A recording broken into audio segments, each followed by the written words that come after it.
Bienvenue sur Ménéam Podcast, le podcast qui parle de jeux vidéo. Hello, c'est Ménéam et bienvenue dans ce nouvel épisode consacré à l'une des licences les plus marquantes du jeu vidéo, The Last of Us. Aujourd'hui, on va revenir sur toute la saga, son histoire, ses personnages, ses thèmes, ses polémiques et surtout comprendre pourquoi cette licence a autant bouleversé les joueurs depuis plus de 10 ans. Quand le premier jeu sort en 2013, développé par Naughty Dog, le studio est déjà connu pour des jeux comme Uncharted. Mais avec The Last of Us, le studio change complètement de ton. Là où Uncharted misait sur l'aventure spectaculaire, The Last of Us choisit quelque chose de beaucoup plus intime, plus brutal et plus humain. Le jeu nous plonge dans un monde détruit par une pandémie provoquée par un champignon, le Cordyceps. Une infection qui transforme les humains en créatures agressives et qui provoque l'effondrement total de la civilisation. Et dès les premières minutes, le jeu frappe très fort. On découvre Joel Miller, un père de famille ordinaire qui tente de fuir le chaos avec sa fille Sarah. Mais tout bascule lorsqu'elle est tuée sous ses yeux pendant l'évacuation. Cette scène est devenue culte dans l'histoire du jeu vidéo. Parce qu'elle pose immédiatement le ton. Dans The Last of Us, personne n'est protégé, et surtout la douleur humaine est au centre du récit. 20 ans plus tard, Joel est devenu un survivant froid, fatigué, presque cassé intérieurement. Il vit dans un monde où la violence est devenue normale. Les villes sont détruites, les factions s'affrontent et chacun tente simplement de rester vivant. C'est là qu'entre en scène Ellie Williams. Ellie est une adolescente de 14 ans qui possède quelque chose d'unique. Elle semble immunisée contre l'infection. Joel reçoit alors une mission simple en apparence, l'escorter à travers les États-Unis jusqu'aux Lucioles, un groupe rebelle qui espère créer un vaccin. Et c'est ce voyage qui va devenir le cœur émotionnel du jeu.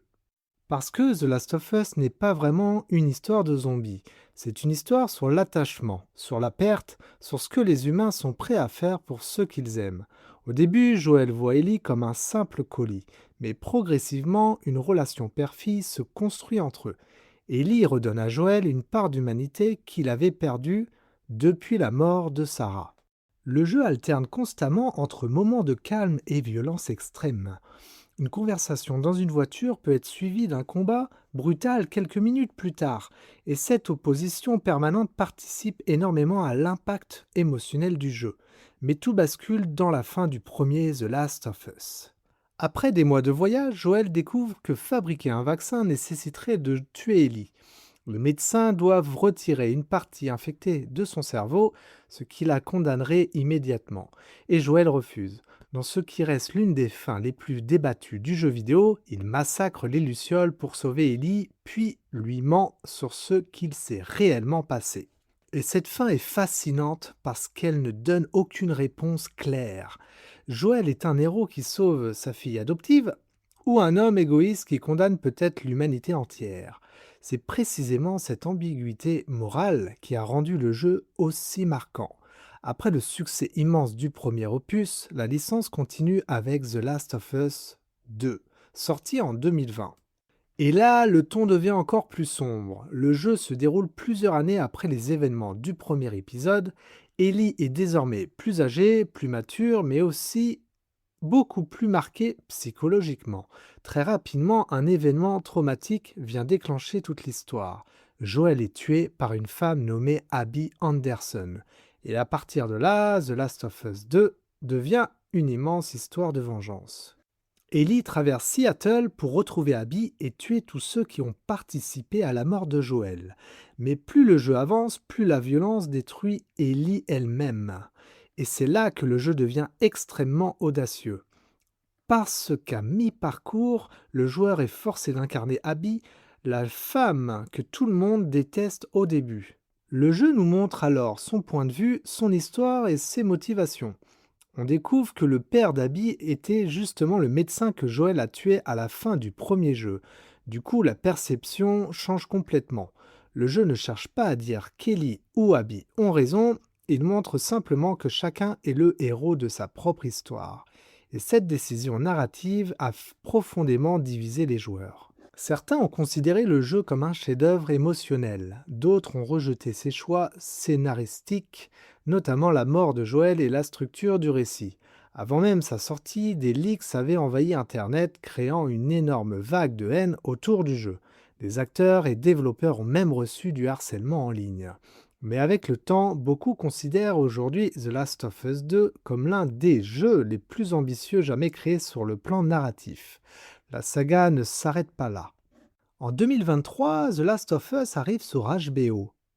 Et contre toute attente, l'adaptation est un énorme succès.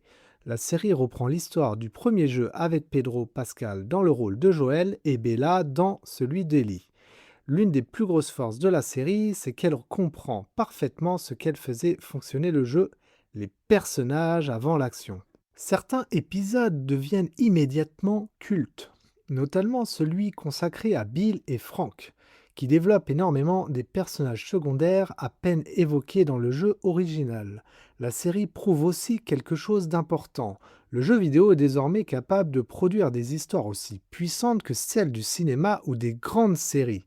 Et c'est probablement ça l'héritage principal de The Last of Us. La licence a changé la manière dont beaucoup de studios écrivent leurs personnages. Elle a montré qu'un jeu pouvait être mature sans forcément chercher le spectaculaire en permanence. Au fond, The Last of Us parle surtout d'une chose, l'amour.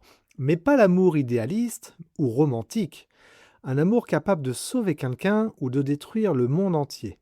Et c'est peut-être pour ça que cette saga continue autant de marquer les joueurs aujourd'hui.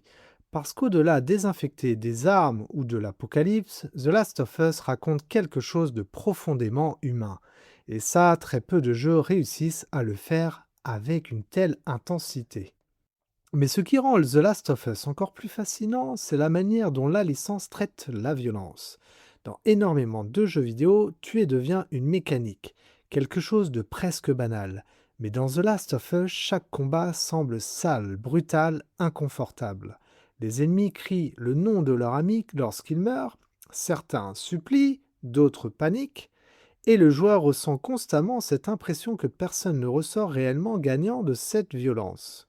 C'est particulièrement vrai dans The Last of Us 2, le jeu pousse volontairement le joueur à se sentir mal, à remettre en question ses propres actions, et ça c'est extrêmement rare dans l'industrie du jeu vidéo.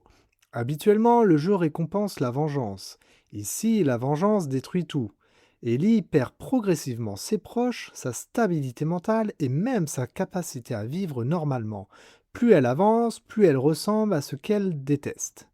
Et la dernière confrontation entre Ellie et Abby résume parfaitement le message du jeu. Après des heures de haine et de violence, Ellie décide finalement d'épargner Abby au dernier moment.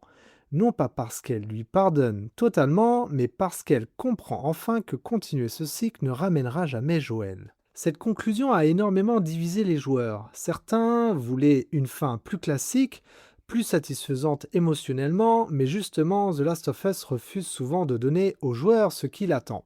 Et c'est probablement pour ça que la licence reste aussi discutée aujourd'hui, parce qu'elle prend des risques. Mais techniquement, la saga a marqué son époque. Quand le premier jeu sort sur Sony et la PlayStation 3, beaucoup sont impressionnés par les animations, les expressions faciales et le réalisme des décors abandonnés.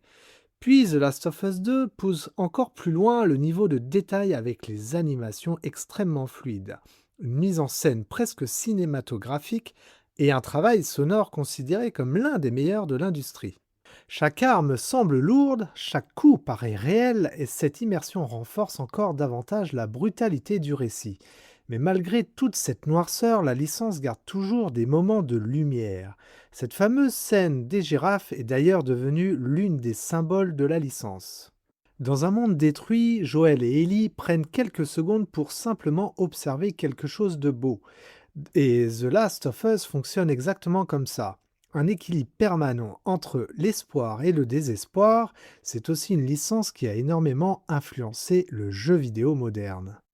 Après son succès, beaucoup de studios ont commencé à miser davantage sur nous avons les personnages complexes, des relations humaines réalistes, une narration plus nature et des performances d'acteurs proches du cinéma. On peut voir également son influence dans des jeux comme God of War Ragnarok ou encore Days Gone. Mais malgré les inspirations, The Last of Us garde une identité très particulière, parce que la saga ose rendre ses personnages imparfaits. Joëlement, Ellie devient obsessionnelle, Abby commet des actes horribles, et pourtant le joueur finit souvent par comprendre chacun d'entre eux. La licence nous rappelle finalement quelque chose d'assez simple. Dans un monde détruit, la frontière entre le héros et le monstre devient extrêmement fragile. Aujourd'hui, la franchise continue d'évoluer. La série HBO prépare déjà la suite de l'histoire, et les discussions autour d'un éventuel troisième jeu sont constantes. Neil Druckmann a plusieurs fois expliqué qu'une suite ne serait produite que si elle avait une vraie raison d'exister. Et c'est peut-être ce qui explique la qualité de la licence. The Last of Us n'a jamais essayé d'être juste un produit commercial. Chaque épisode cherche avant tout à raconter quelque chose de fort émotionnellement. Au final, peu de sagas ont réussi à provoquer autant de débats, d'émotions et de discussions. Certaines personnes adorent The Last of Us, d'autres détestent certains choix narratifs. Mais une chose est sûre, presque personne ne reste indifférent. The Last of Us n'est pas seulement une histoire de survie dans un monde post-apocalyptique. C'est une histoire sur ce que nous sommes prêts à faire par amour, sur les conséquences de nos choix. Et sur cette question qui traverse toute la saga, jusqu'où peut-on aller pour protéger ce qu'on aime? Merci d'avoir écouté cet épisode, je vous dis à la prochaine pour de nouveaux podcasts.